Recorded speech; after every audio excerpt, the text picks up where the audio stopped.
Hello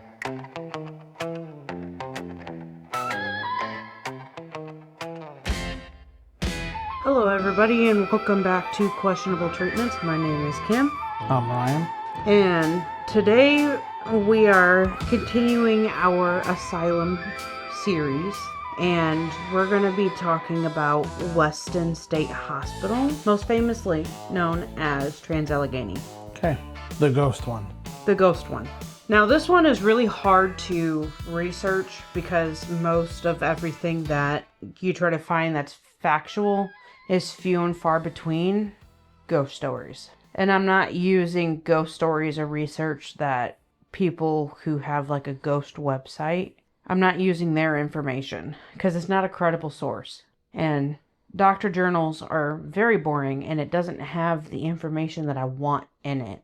I want to know about the treatment of the patients, not about the treatment that was done on the patients, if that makes sense. Meaning you want specific stories, not just the broad strokes of the treatments that are probably the same as what we've already talked about. Yeah, I want stories from journalists who have been through it, who talk about it, or stories from patients there, or from workers there. Mm-hmm. And this hospital just does not have that. Or if it is, it's on page 57 of Google and I only went to page 10. Yeah, this one, if you look anything up about Trans-Allegheny, it's mostly ghost shows, ghost stories, which are unreliable. Very unreliable. Yeah, I have trouble, a lot of the debunking stuff that we've watched, and I don't know about Trans-Allegheny. I didn't do any research on it before this, but I know a lot of the channels that we've watched and blogs that we've read about debunking some of these places usually talk about the stories that are the origin of the hauntings are usually not confirmed. Mm-hmm. They're just some kind of rumor or like a folktale. Mm-hmm. That people have clung to. And there's no real... You can't tell if it actually ever happened. Yeah, there's two stories. One's real, one's who knows. The who knows is the story of Lily, which was a child, I don't remember what age, who died at Trans-Allegheny, and apparently her room is still haunted. I have no idea if that's true. Yeah, I think that's one we've seen where some of the different ghost hunting shows will come in with like the cat toys.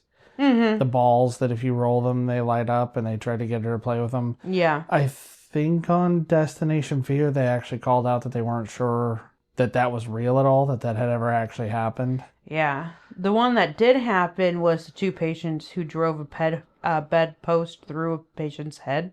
That is true. That did actually happen. There is an article, like a newspaper article about it. Hmm. With Lily, there is not. So I don't know if that's true or not. Yeah, and then a lot of them talk about it. It's almost the way conspiracy theories work. And I feel bad saying that because what's the difference between the truth and a conspiracy theory? About 6 months, right? Mm-hmm. But for Trans-Allegheny, a lot of these shows that we've watched where they talk about the history of the place, they talk about thousands and tens of thousands of people dying and being buried all over the property, and nobody wanted anyone to know that was happening, and they had the body shoot. They just had it was just bodies constantly, people dying like all day, They make it sound like one of those old cartoons where like Hall of the Mountain King plays and it's like a factory for making dead bodies. A lot of the patients that were sent to these asylums were sent there to be forgotten. Yeah. They weren't sent there to get actual treatment. They were sent there to be forgotten. That does seem to be the case, And I know with Trans-Allegheny, they do have a cemetery, and they do have, gravestones? Like, headstones. Yeah. But they're numbered. They don't have names on them. To protect patient information, maybe? There's just so many people that died, they couldn't engrave all headstones. They're just stamping them with numbers? Yeah, they just cast them. I'm pretty sure they're metal. They just cast them with numbers on them. I could be wrong, and it could be stone, but if it is granite and not metal, what's easier, a name or a number? Yeah. Well, what I was gonna say is, it seems like all of these are the result of it being easy enough to send them to these places and forget them, and that's why they kind of worked for a period of time. Because we've seen like Bill Burr and comedians talk about whatever happened to that if you acted like a lunatic in public. Back in the day, people would show up and do something about it, whereas now it's try not to look them in the eye, try not to get in a confrontation or an altercation with this person. Yeah. But I feel like the good old days, so to speak, were just when the system was still working to make these people disappear. Yeah. They were just sending them into these places, and it took from like the mid to late 1800s up until the mid to late 1900s for somebody to go, oh yeah, right. We're sending thousands of people into these facilities. I wonder how that's going. Oh, not well. It was the 1970s, when they really started publishing news stories about these places and the abuse that's going on, where the deinstitutionalized movement came about. Okay. More on Weston. And this is different than Western. Western and Weston were both in Virginia. We're going to find out that Weston is not anymore. So, Weston is in the town Weston, West Virginia. So, let's start with a little bit of history. Construction started in 1958 after being designed by Richard Andrews. Hey, Ryan, in the middle of editing here. Kim definitely meant to say 1858. The same man that drew the plans for Western State. The building took a while for a couple reasons. The stones were hand-cut bluestones, which is a type of sandstone. And the Civil War started. In 1861, the government of Virginia decided they were going to support the Confederates and commanded all building projects to be halted so the money can be used for government funding and the material be used to construct forts and other military buildings. Yep. So that's the reason that it started and stopped. That it stopped. Yeah. It started in 1858, stopped in 1860. 1861, all construction everywhere had to stop. The main people before the Civil War that were constructing the building were black prisoners. And they built the houses that they were living in. They cut the stones. They started on all of the buildings, including the main one, which is like 200 feet long. It's a massive building. Yeah, so you're talking about that they shipped them in, but I'm guessing, like the rest, this is pretty remote. But the point that you're skipping over being that they had to ship workers in who had to live on site to build it. Yes. Like you talked about them building houses, but you didn't say that they had to live there because this was remote. Did they have a farm and everything like the other ones did? Yes. Yeah. Like we're going to get in. I have a list of all the buildings that I'm going to get into. But yeah, there was a working farm. Like all the other asylums. Like when I say this is a typical asylum, this is a typical asylum. It was a funny farm. Then it just turned into an asylum. I'd forgotten that phrase. Yep. So, where was I? Many of the residents of west of the Allegheny Mountains did not support the Confederates and decided to make their own government and called themselves the legitimate government of Virginia, which was recognized by the federal government with Francis Pierpont as acting governor. So that's cool. This is how West Virginia became a state. So basically, this was 1861. I believe it's either 1863 or 1865 that West Virginia actually becomes the name. They were deciding between a few different names, but ultimately it was overruled by like 30 to 14 that West Virginia would be better of a name. Did you do any research into why after the war they were not recombined? Too much tension now. Okay. I mean, it was already recognized as its own state. And they wanted to stay their own Well, but state. if they're saying they're the rightful, what was it, the rightful government? The legitimate government of Virginia. Yeah, then they're the ones who are still in compliance with, like, the U.S. Then you would think of regular Virginia not as Virginia, but as a Confederate state. I don't know, man. I don't know. Okay. So in 1862, the construction of the main building, so the 200-foot-long one, resumed, which the central and west wings complete in 1863 when they took in the first patient. So this was a single floor completed. And so on the north, when you look at the building, it's on the left. That, including the 3 wings going back, are completed. Okay. So one side of it. One side of it. Because for everybody who's listening, if you haven't seen pictures of it before, the building is a long like central building, main hall, whatever you want to call it, in the middle that's long. 200 feet. And then three, is it three on each side or two on each side? Three on each side that are kind of stepped slightly back. Each one is sort of offset. Like imagine you have two more halls that are the same width as the first one, but you set them so that they're only 50% overlapping. And then another one that goes back. That's how you get that shallow V shape. And then there's three identical buildings on each side branching off perpendicular to the main set of buildings. Yes. So like a V with, I don't know. It looks like, yeah. With like feathers. That's the only thing I can think of is it looks like some kind of bird, some kind of wing design, but yeah. Yeah. So that was completed and they took patients on while they're still under construction. But a pretty significant portion of it is done. Yes. Yeah. So the central building, that's the 4-story building with the clock tower that's so iconic. Yes. That only has the first floor done. Okay. To the right of it, so the south wing, has not even been touched yet. Okay. So the building was designed for 250 patients. So construction was completely completed, I believe, in 1868. Okay. Completed for the original set of buildings, or was there more added later? The original set of buildings. There was not a whole lot of documentation on the buildings and when they were built. I would have liked to know when they were built, but it's just like everything else doing research on this. It's just not there. Well, and it's not active in any way anymore. Yeah. When it came to some of the others, I was looking up some stuff just for grins about Alcatraz a while back and how many people attempted to escape, how many people did escape. Yeah. You know, there was something about Trump wanted to like reopen it at some point, and there was some show a couple years ago where a group of prisoners managed to escape at some point in the past, and I don't know, they vanished and like reappeared in the present. I don't remember. It's a very weird X-Files-y kind of story, but I was just it took me down this rabbit hole, and it's like, well, how much of this is true? How many people really did escape? And mostly the information online is consistent. The only place where it's not, it looks like, is where there's been AI generated answers that kind of hallucinate some of the details. Yeah. But it's mostly consistent, but there's still a government website for it.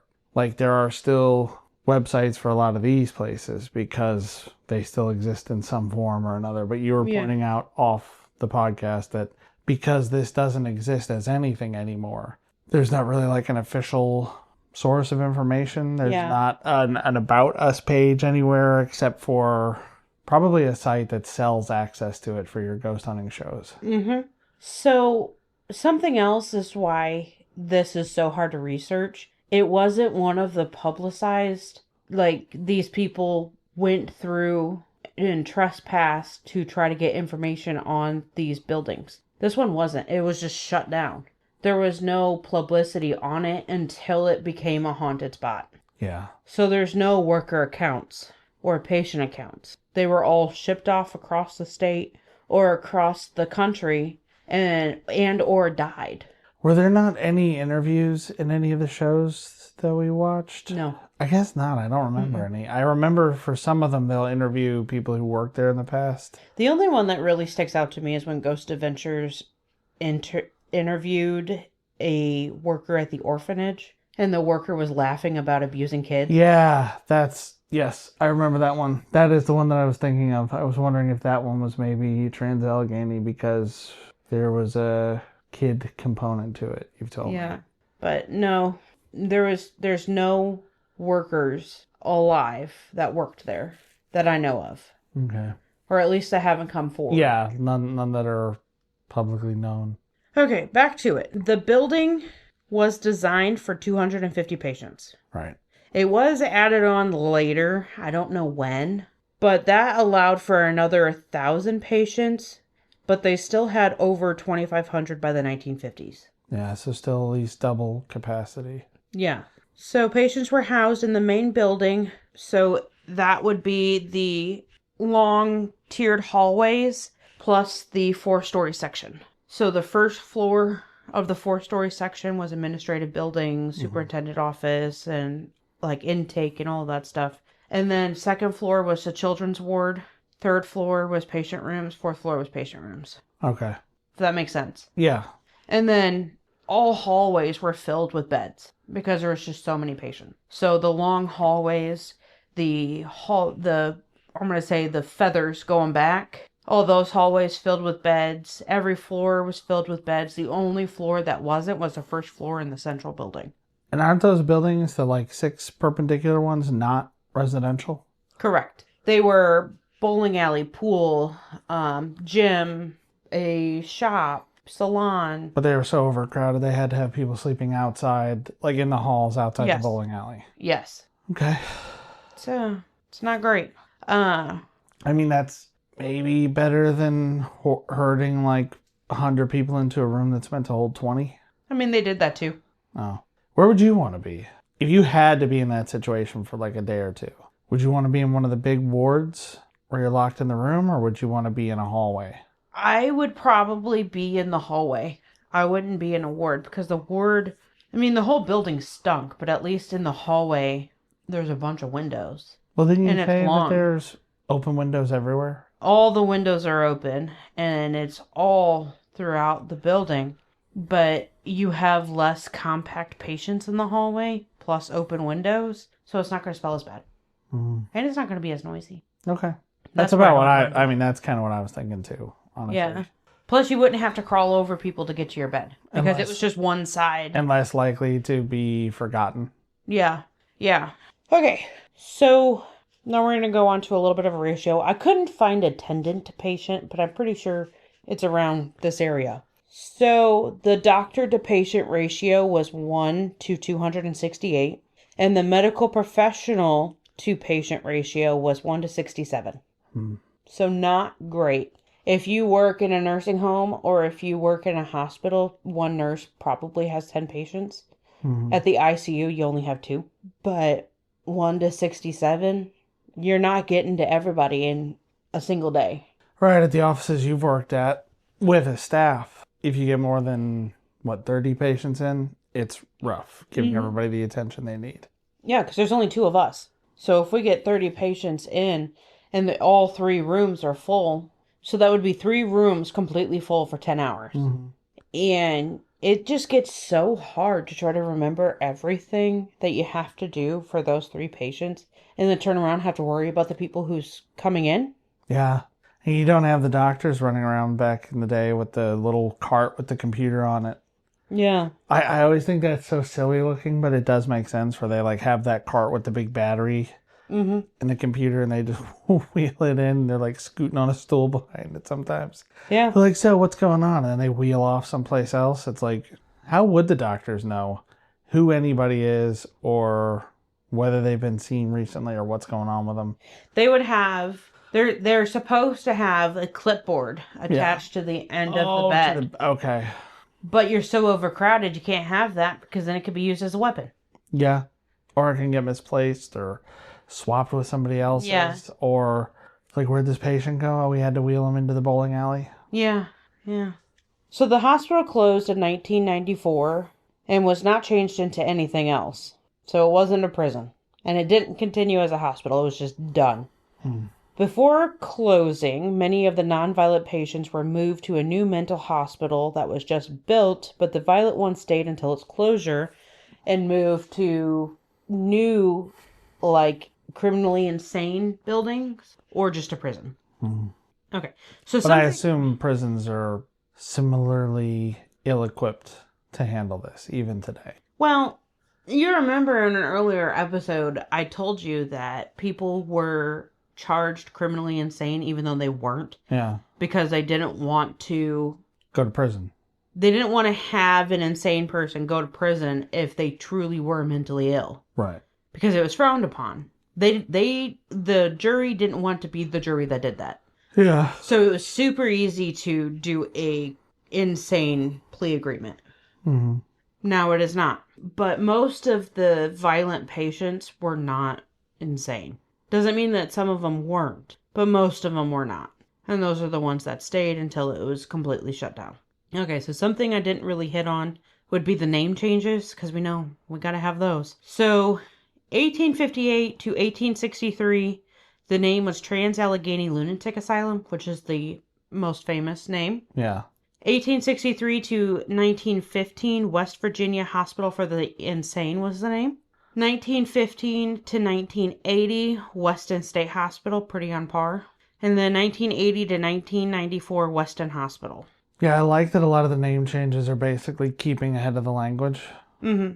You know, a lot of the terms that are now insults used to be medical terms. Like you were showing me about idiot and moron were in textbooks they had specific meanings. Mm-hmm. They met like the certain requirements of like these grades of mental, I don't know, acuity or capability. Yeah, and then the 1950s, retarded became a medical term. Yeah, and now, you know, it's just one of those things they are changed. Like lunatic doesn't sound medical anymore. Yeah. So they have to change to stay ahead of that. And yeah, like you said, just certain terms go from being medical to being an insult or a colloquialism or whatever.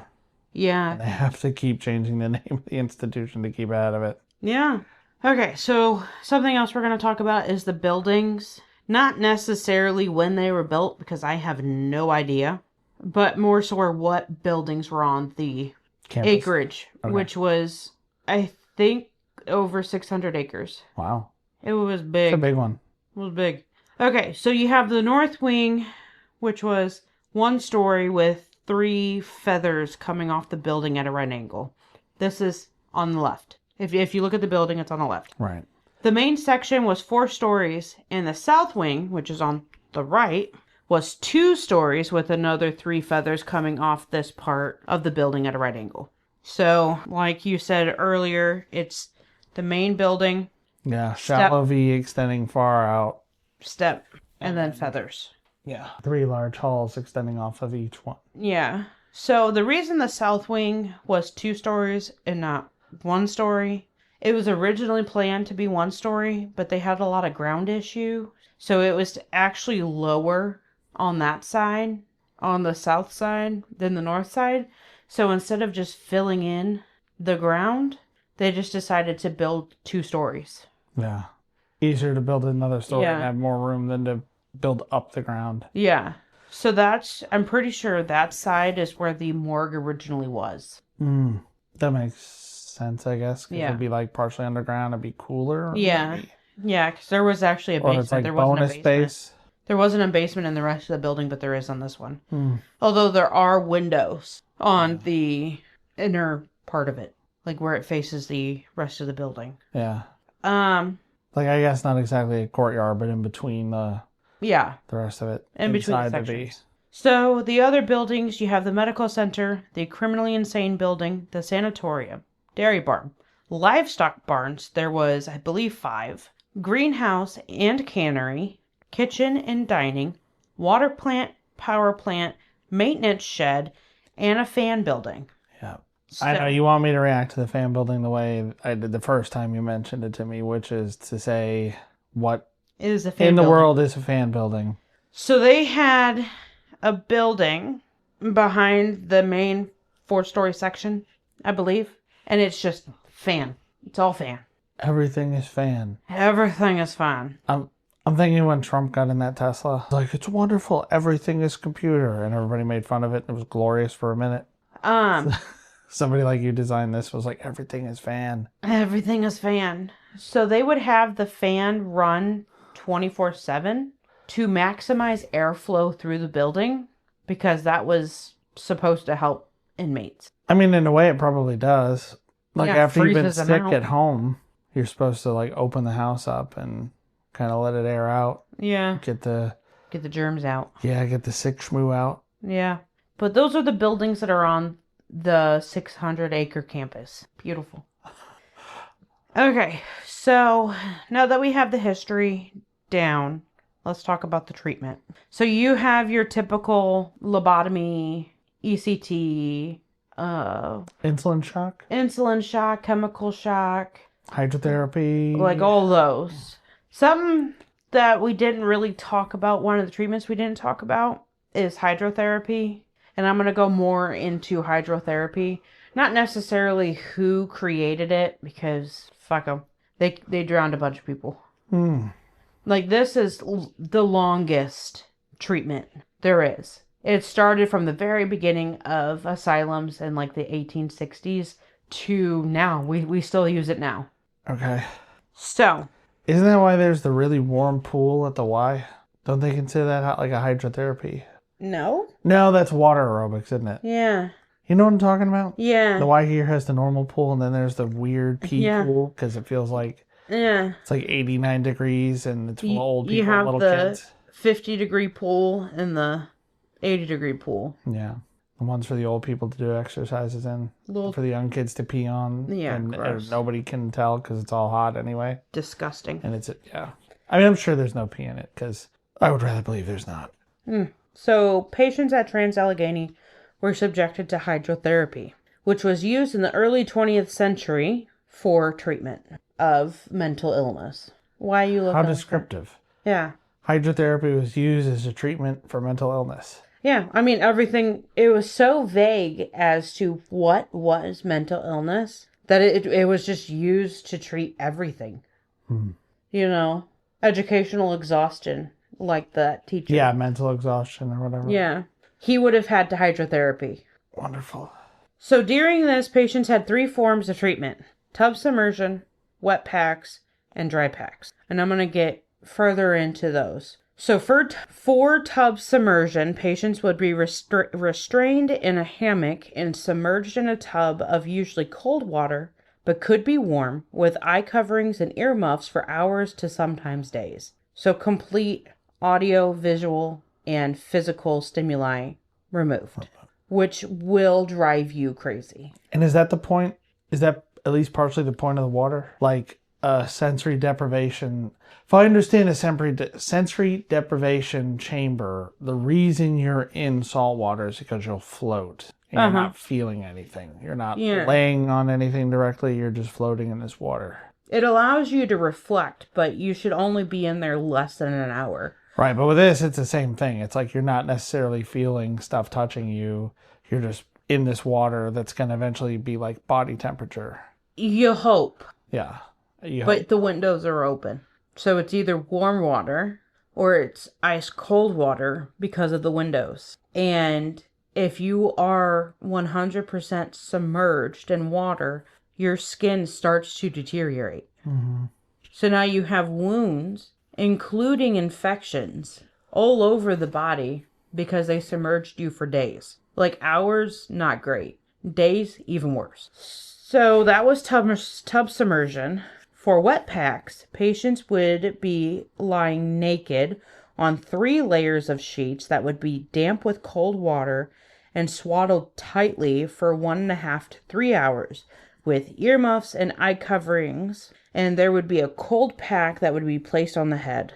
So this is not great. This is worse than tub submersion.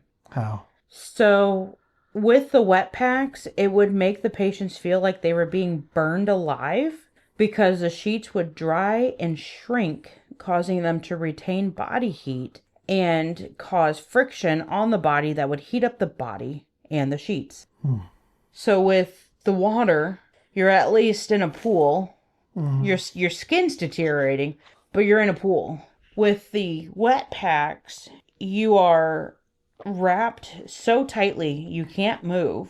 The sheets are drying, so they're heating up, and then they're rubbing against your body because they're heating up and drying, that it's causing sores. And you have to stay there, lie completely still, can't speak, can't hear, can't see, for hours. You'd be driven even more insane than the tub submersion.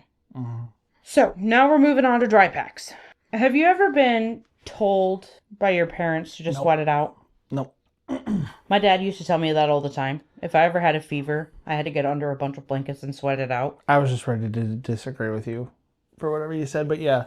If you got a fever, sweat it out. Yeah. Yeah. I've heard that. Done that. That's quite rude. What? That Sweat you it out? That you just wanted to disagree with me. Yeah. Tired of you springing stuff on me. Have you heard of this horrific thing? Well, if my dad told me it, I'm sure your dad would have told you it too.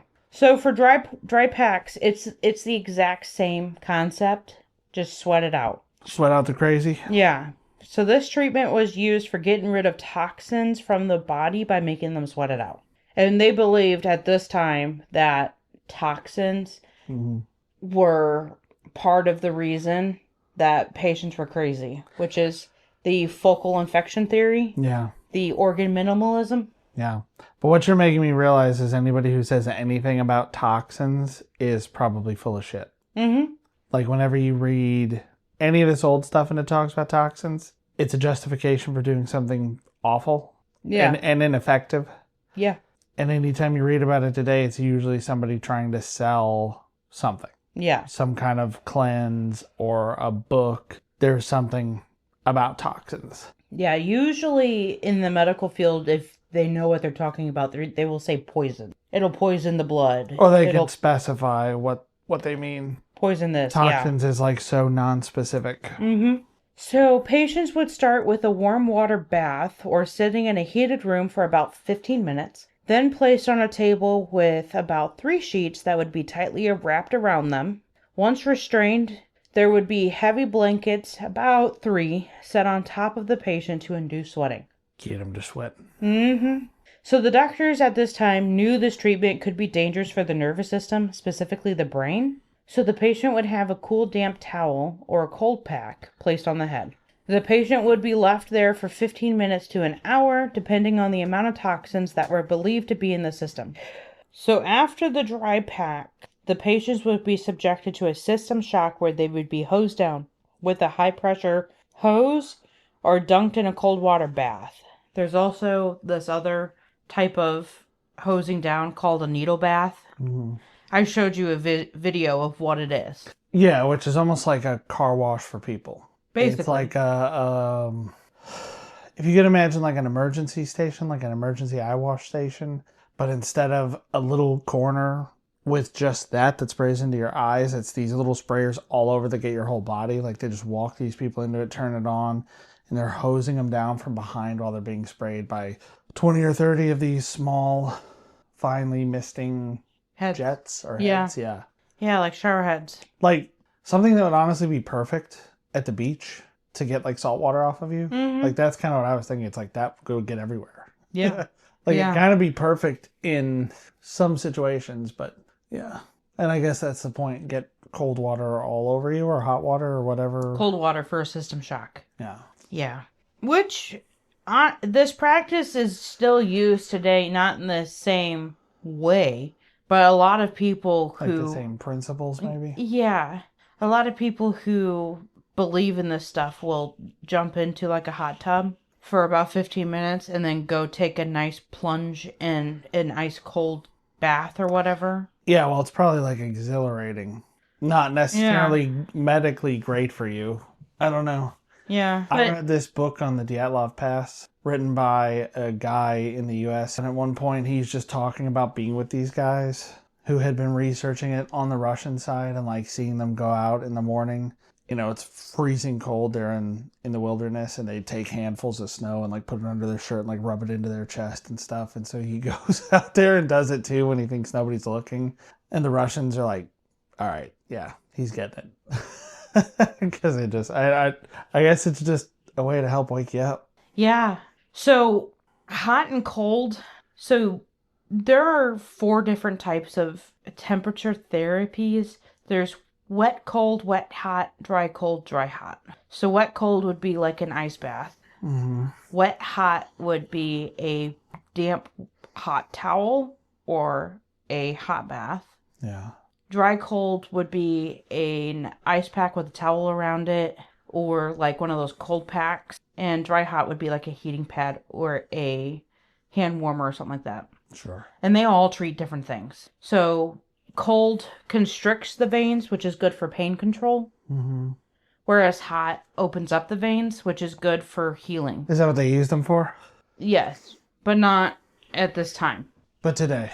Today, yes. So there is like a purpose where they go, okay, we should try this because it'll constrict your blood vessels and do something. Yeah, but there's also science behind.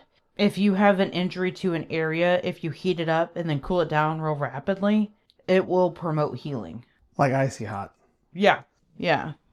So there is science behind it, but it took a while to actually get to it. It's just not done this way. Yeah, we're at the fuck around stage. And we finally hit the find out in this time frame. Okay, so the other treatment that I really want to hit on, just not because of history behind it, but kind of how it was performed, is the lobotomy. Uh-huh. So Dr. Freeman himself in the 1930s came to Trans-Allegheny to teach physicians how to do the frontal lobotomy, which is where they would cut the scalp, pull it back and forwards, drill into the skull, and then like remove parts of the frontal lobe. Yeah. This is also where he started playing around with the ice pick lobotomy. Mm-hmm. Playing around with it. Playing around with it. Killing people. That's what I had this idea. What if instead of this careful surgery, you just sort of line up a little pick, bah! Hit it with a hammer, done. Yeah. Easy, efficient. Capitalist, baby. Uh-huh. Profitable. That is true. Greed is good. Greed is good. Okay, so Dr. Freeman would travel around the nation to different hospitals and teach the physicians how to perform the procedure. He performed or supervised 775 lobotomies in West Virginia alone during his time there. That's a lot. He was busy wherever he went. Yeah. So nurses that would work with him at Trans-Allegheny in the surgical room called him crude and uncaring. One nurse at Trans-Allegheny remembers there was a patient that was hemorrhaging and bleeding heavily after the procedure, and instead of helping the patient, Dr. Freeman told the nurse to leave him and move on to the next. So these patients weren't even people to him. They were products. Right. It's an assembly line. Yeah. So the procedure would take 10 minutes. Or a disassembly line might be more appropriate. That is, yeah. So the procedure would take 10 minutes, and Freeman would perform 50 to 60 in a day. It's a lot. Yeah, less time to do a lobotomy and ruin somebody's life than the time it would take to do strep tests or COVID tests or flu tests. So something that Dr. Freeman would kind of push is multiple lobotomies. If it seemed like the procedure didn't work, the patient would get an ECT right away. So if it seemed like they weren't there, they were ghosts of themselves, they get an ECT, try to wake them up. And if that didn't work, they would get another lobotomy. Yeah. If poking holes in their brain made them not there, or poking more holes in their brain will make them normal again? Yeah, I guess. So there are many cases of patients that have gotten more than one lobotomy. Like over half. And that contributes to the total number of lobotomies done? Yes. So some of them are the same person multiple times? Yes. Not by Dr. Freeman himself, because they would have to wait like a month or so. And he would have already moved on. Yeah. Okay, so now that we got the history and the procedures and stuff, the treatment of the patients is pretty on par with Byberry. Mm-hmm. Overcrowded, abuse, rape, all that stuff going on here. But the reason why I wanted to cover this asylum isn't necessarily any sort of treatment that happened, but who it happened on. Go on. I told you before that floor number 2 of the main central building was for children. Most asylums at this time would move their children patients into a state school, but Trans-Allegheny did not. They kept the children. So these are children that had birth defects, that had deformities. And what were the state schools? Were those facilities specifically meant for kids like that? Asylums for children and disabled. Okay. I was going to say maybe they're... Yeah, if you're being naive and optimistic, a good school that has resources to handle kids with special issues, or... But no, it's a kid asylum. Yeah. Asylum Junior. It's a training school, and that's a very loose... Training them for what? Work. To do anything. Oh, I guess to be on a farm. I mean, that's what on they a all farm, were originally doing. Sewing clothes, being a teacher. Being a all this teacher. stuff. Yeah. Some of them, if you were a high-functioning child in there. That incredulity is not because I don't think they could do it. It's that from everything we've talked about so far, if you're there and you're not completely incompetent, they just pretend that you are. Yeah. And they don't allow you to do anything. Yep. So it's surprising that they would allow anybody to perform a useful job. Yeah. So, reasons these patients would be admitted. So, they were bringing in children. Children would be admitted into Trans-Allegheny. Mm-hmm. But patients were also born there. Usually, female patients would be pregnant and dropped off and would have their kid here, and labor and delivery was in the medical building. Or female patients were raped and had children. Even though they were big eugenics people at Trans-Allegheny, not everybody was sterilized.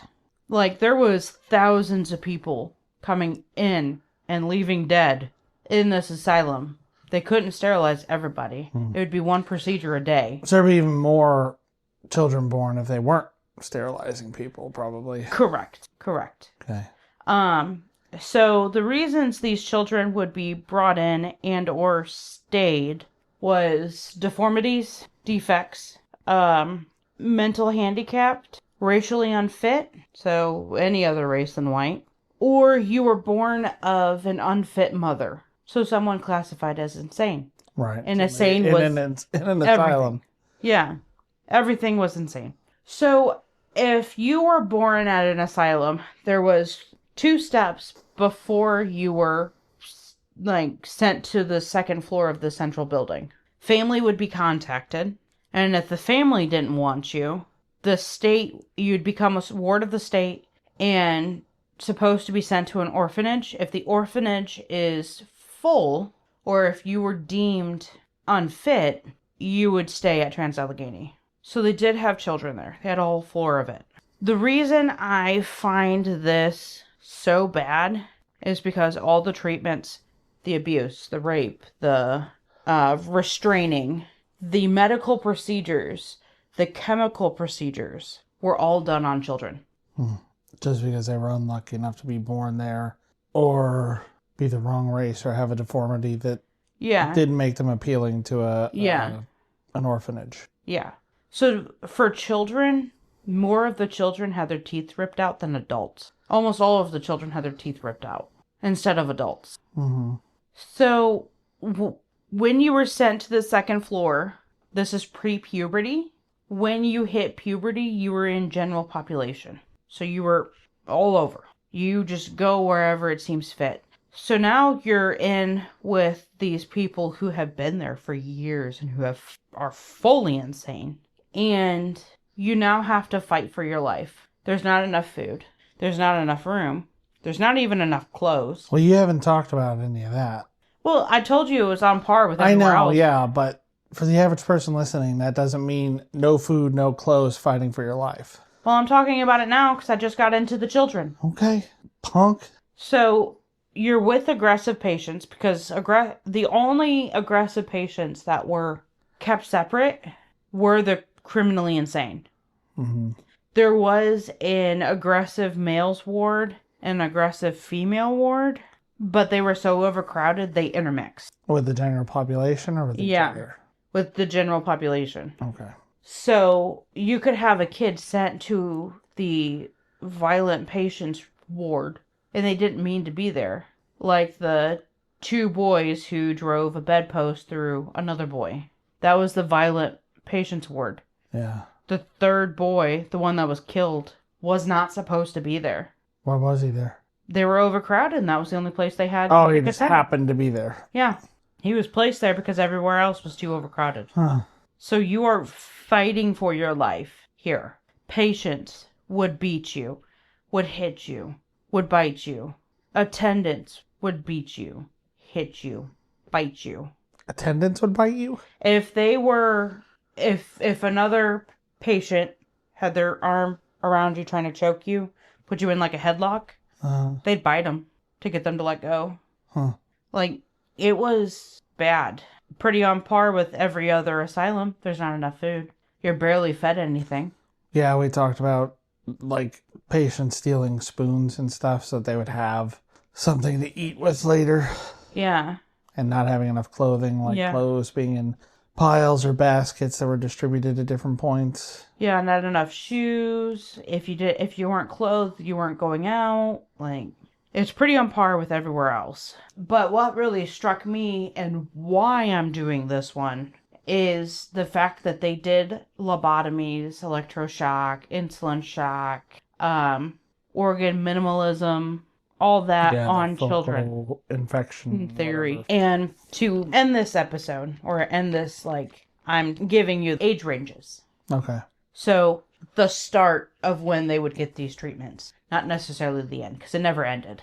Unless you had no teeth. You're not too old to... Never too old for lobotomy. Nope. So, these are age ranges for children. The recommended age range for these therapies and procedures. So, hydrotherapy begins infant to toddler. So a couple months to a couple years. Yeah. The tub submersion, wet packs, dry packs. Mm-hmm. Sedation. That's wild. During a time in their life where you're not even supposed to leave your child alone in the tub. Yeah. Submerge them purposefully in a tub. A lot of children died that way. I would imagine. I know there was an asylum. I don't know if it was Trans-Allegheny, but there is an asylum where they talk about a patient that died from hydrotherapy. And it was because of this. Because they left their kid alone in a tub. Yeah. Because it was therapy. Sedation, which is chemical sedation. Infant. That starts at infant. Days to months old. Mm-hmm. Electroshock. 3 years old. Lobotomies. 4. Was it at least baby electroshock? No. Instead of like a car battery, they use a 9-volt?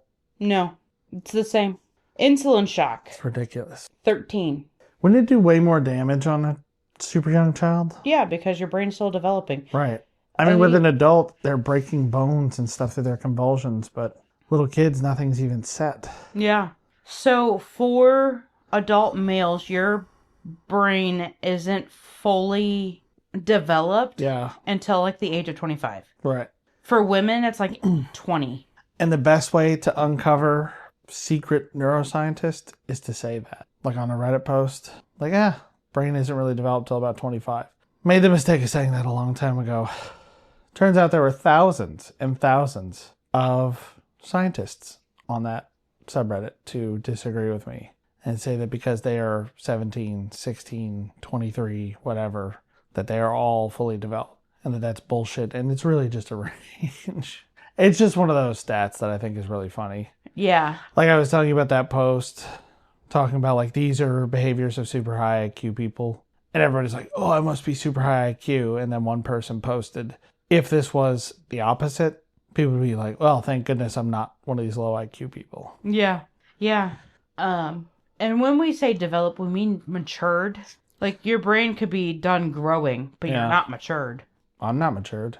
I'm way over 25. Yeah, you're like 700 and something. Yeah, it's when your brain is stable. Yeah. That's supposedly part of why you're not supposed to drink till you're older. Because it like could potentially screw with the development of your brain. Yeah. I mean, along with the other tons and tons of reasons why drinking is no good. Okay. So we did insulin shock 13. Mm-hmm. Sterilizations. Remember, it's a big thing here. Yeah. 10. 10 years old. Gotta cut it off at that generation. Okay. No more Hank Panky at the asylum. With the age ranges that I just gave you, what do you think focal infection theory's age range was? I don't know. Toddler, probably. There's no limit.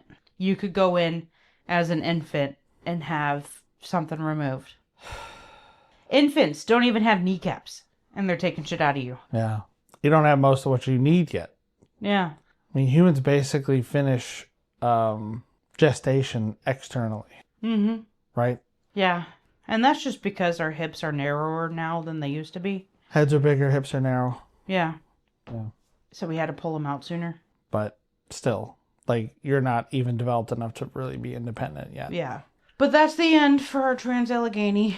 It is intentionally a short episode because I really wanted to use this as a transition into state schools. And this just seemed the best way to do that because it involves children. So, yeah. All right, before we end, I think it might be fun to read... Fun. Yeah, we'll just say that. to read some of the posts about this from a ghost hunting perspective. So this is from usghostadventures.com, which appears to be a kind of like haunted travel agency. Like they specialize in tours. Doesn't appear to be related to the actual show or anything. But I just figured we could read a little bit of their stuff because they have a page about Trans-Allegheny.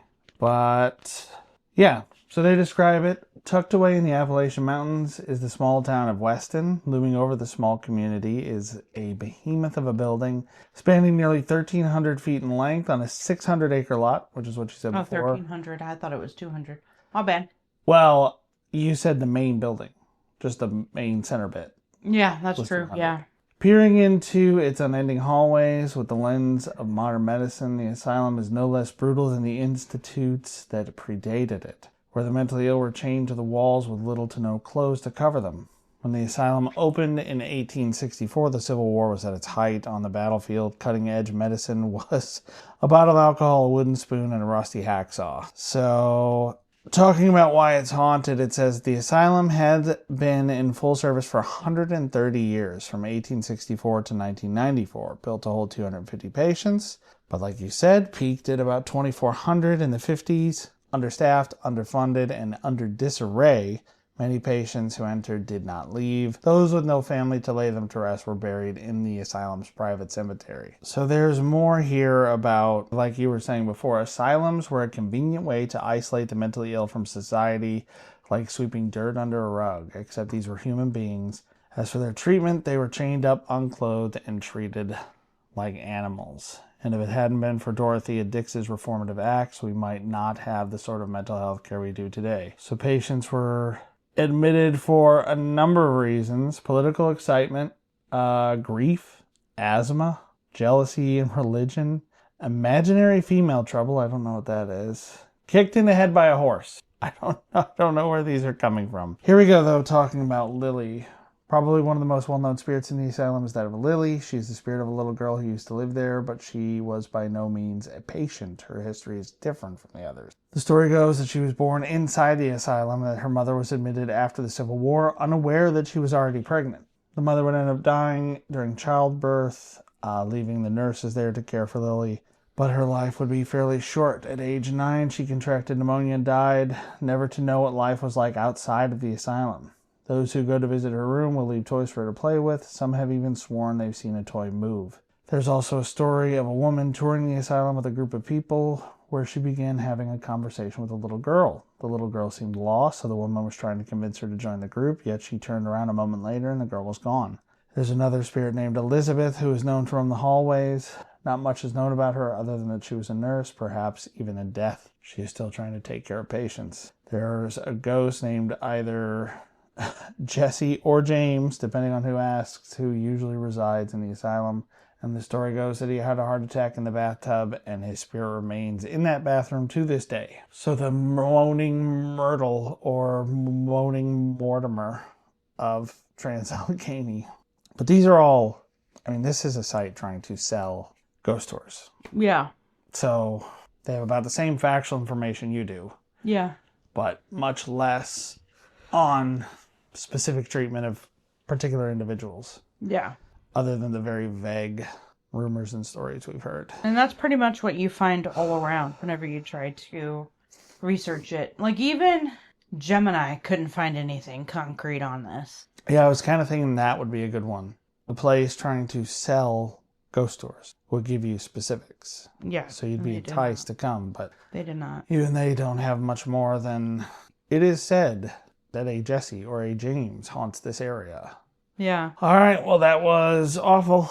Yep. What's next? What are we getting into next? State schools. My mom really wanted me to do a state school that was basically where I grew up. Almost everybody in the town that I grew up in, the town where it was, worked there at one point or another.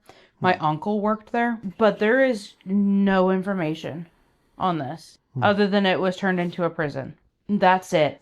There's a historical document of I don't even know what you would call it, like a research study conducted on how the effects of closing would affect the patients, the staff, and the town.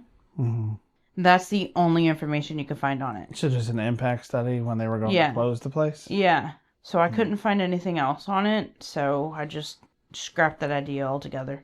The cemetery is still active. Like, there's still volunteers maintaining it. And I would love to go see it, but that's about it. So we're not doing that. Sorry, Mom. So I'm going to do the Oregon State School, which kind of gives you the idea of how these patients were treated. And it was called the Fairview Training Center. That's the next episode. Okay. That's it for me. All right, well, if you guys want to hear more about children prisons or junior mental asylums, subscribe, rate, leave comments, whatever. Keep following us on here and help us get out there and give us feedback. Leave reviews, let us know what you like, what you don't like. And we will see you in the next one with more stuff that I don't want to know. Yep. Bye. Bye.